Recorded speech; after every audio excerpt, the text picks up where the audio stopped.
Sziasztok! Tubay Eszter vagyok, biobankár, ami azt jelenti, hogy biobankokat létesítek és hozok létre különböző szervezeteknek, amelyek biológiai mintákat őriznek. Nagyon fontos, hogy a jövő ma még nem definiálható tudományos áttörései számára. Ez egy egészen új hivatás, különösen Magyarországon. Azt gondoltam a Biobank portál társalapítójával együtt, hogy egy abszolút hiánypótló kezdeményezést szeretnénk Magyarországon megvalósítani, és létrehozni egy olyan platformot, amely tájékoztat ennek a hivatásnak a szépségeiről, a biobankok működéséről és a biobankolásról.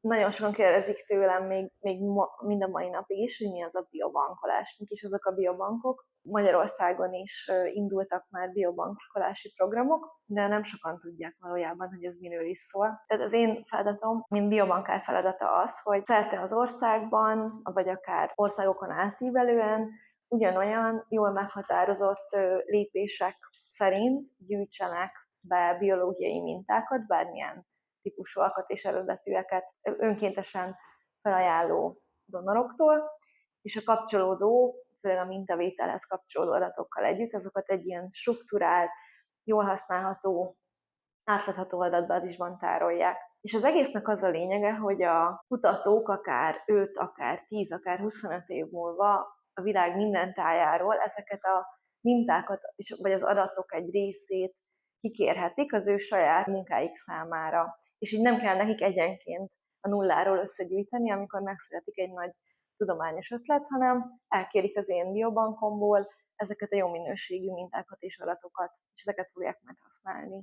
Ennek a legfontosabb aspektusa azt gondolom, hogy az, hogy a társadalom tudatában legyen ennek, hogy ők akár egy rutin orvosi vizsgálat, vagy akár egy baleset, ambuláns vérvétel, akár egy fodrászati alkalom során adhatnak ezekből a mintákból, és felajánlhatják a jövő tudománya számára, és ezért fontos ezekkel az információkkal tisztában legyen a társadalom, és természetesen a kutatókat is szeretnénk ezen a platformon ösztönözni arra, hogy használják ki ezeket a biobankokat, keressék közelükben a minőségű, modern biobankolás lehetőségét, akár úgy, hogy ők azok, akik ezeket létrehozzák, vagy pedig úgy, hogy igénybe veszik ezeket a programokat és intézményeket. És természetesen a biobankárokat, akik ebben tudnak bármilyen tanácsot adni, hogy hogyan induljanak, hogyan fejlesztenek. Biobankolás, ez a jövőnket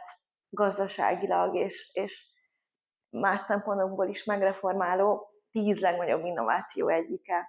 Amellett, hogy fontos a tudományt támogatni és a kutatásokat ösztönözni. Tudományba befektetett gazdasági megtérülésnek hatásáról is azért fontos beszélni. És itt a legjobb példa, amire gondolhatunk, az egyébként a vakcina fejlesztés, a COVID vakcinák, az mRNA-s vakcina, amelynek egyrészt a ráfordított ideje ennek a fejlesztésnek a töredéke körülbelül az 5-öde lehet, mint amennyi egyébként egy klasszikus vakcinafejlesztés lenni szokott, és ebben a biobankok ereje egyébként megmutatkozott, mert sokkal gyorsabban tudták végezni azokat a még nem emberi kipróbálást igénylő kísérleteket a kutatók, amelyek mintagyűjtésekkel és prospektív vizsgálatokkal együtt hosszú évekbe telettek volna, és ami még itt nagyon fontos, az az adat ereje, ezt nem győzzük hangsúlyozni, hogy ne csak mintában gondolkodjunk, tudományos eredmény sokkal alkalmazható, robusztusabb lesz, hogyha minél változatosabb az az adatállomány, ami adatok rendelkezésére áll. Igazából ezeket a világokat, országokat összekötő nagy, robusztus erejű adatbázisokat, ezeket valójában a biobankok tudják megteremteni, mert ők rendelkeznek azzal a tudással és a strukturális háttérrel, amellyel ez a közös nagy adathalmaz etikusan, legálisan, jó gyakorlatok szerint megvalósítható. A Biobank portált elsősorban a társadalom számára hoztuk létre. A legfontosabb célunk az, amit már talán említettem, de én szeretem ezt a szót használni, hogy Biobank tudatos társadalom irányába szeretnénk a magyar hazai közönséget is inspirálni. Magyar nyelvű információs portál nincsen ebben a témában. Van néhány biobanki kezdeményezésnek saját bemutatkozó oldala, de ezek nem magyarázzák el kellőképp, hogy hogy miről szól ez az emberiség számára és a környezetünk számára. Nagyon sok mítosz övezi a biobankokat, illetve sok ellentmondás. Nem is egészen tudjuk megtalálni a különbséget aközött, hogy mi az, amit biobanknak nevezhetünk, és mi az, amit nem. És a mi portálunk nagyon nagy hangsúlyt fektet, hogy tisztázza az emberek, szakemberek körében is azt, hogy mitől lehet biobank az ő biobankjuk is. Ami komoly kihívásokat állít elénk, mint biobankárok elé, talán az, hogy a jelenben szeretnénk mintákat és adatokat összegyűjteni donoroktól, lehetnek ezek háziállataink is, vagy akár szobanövényeink is ezek a donorok, de nyilván a leggyakoribb esetben emberektől, embertársainktól kérjük a mintákat és adatokat. Szeretnénk, hogyha megértenék ők is a mintaadások valójában a jövő generációjának segítünk ezáltal. Nem feltétlenül az egyén érdekében fog megtérülést hozni a most induló biobank, hanem olyan 10-20-25 év múlva fogjuk ennek az